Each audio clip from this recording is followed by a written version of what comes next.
Well, good evening and welcome once again to the LBJ Grasslands outside of Decatur, Texas. Tonight's exercise is a field test of the Fenix E03R V2. I was asked to do a field test of this light by multiple viewers. I do try to accommodate these requests whenever I can. Now, this is marketed as a keychain light, so the first question may be, is that an appropriate comparison? So with a little sleight of hand, here we go.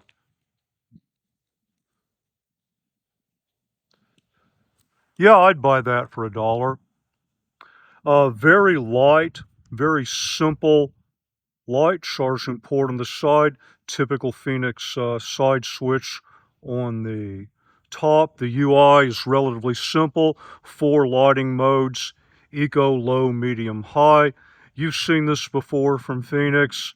Press and hold for a half second, then click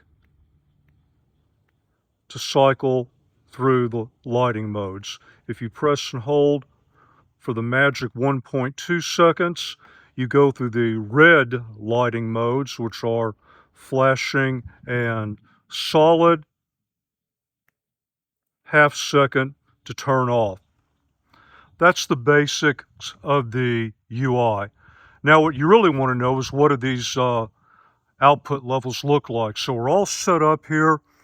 We've got about 30 yards, not quite 30 yards to the edge of that tree line in front of me. We'll test low, medium, high in this area. I'll do some separate tests of eco, and we'll find out exactly what this little light can do.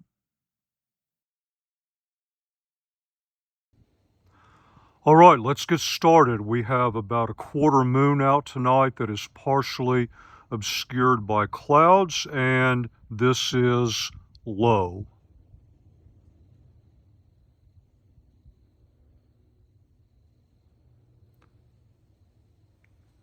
Medium.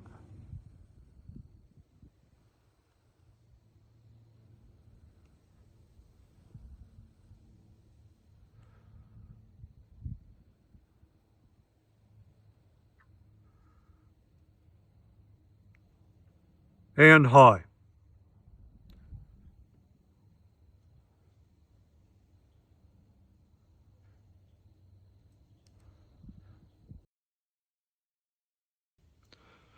Here's a quick look in eco. Very good for just around the campground, around the tent, around the vehicle.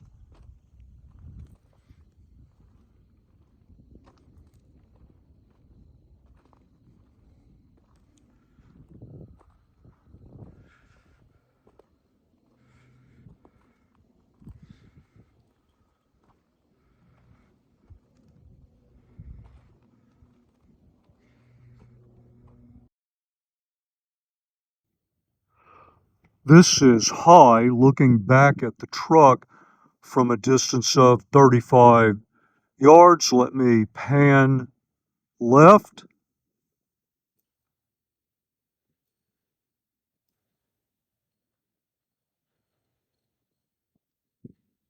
And then back to the right.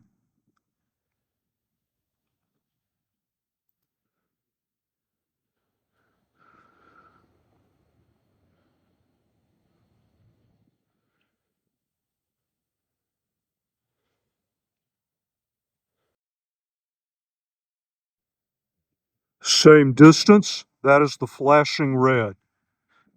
Exact same view, exact same distance.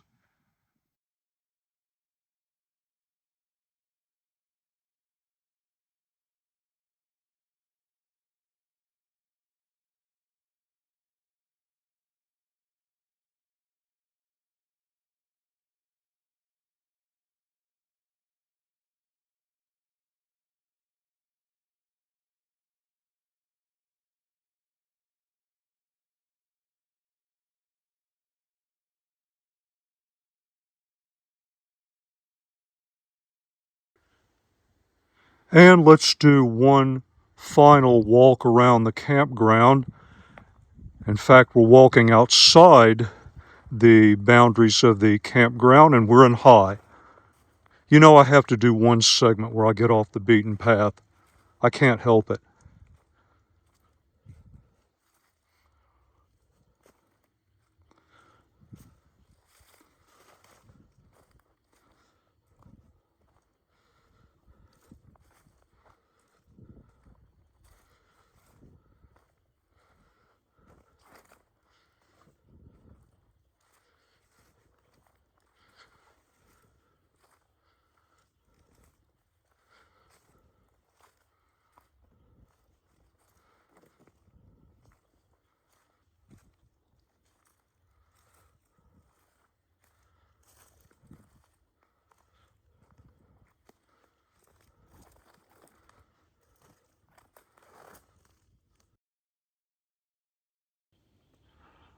Well, overall, a brief but very interesting set of tests. I mean, for a keychain light, that's pretty interesting.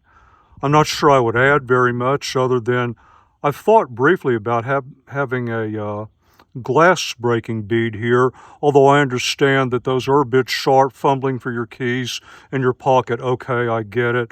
But there are also those that are spring loaded that have a cylindrical housing, and so you don't really have that issue. Maybe if you beef this up just a tiny bit, put the key ring cutout on one side, the glass breaker on the other. I don't know. I'm talking off the top of my head. It's been a very long day of training and multiple reviews. Maybe I should just shut up.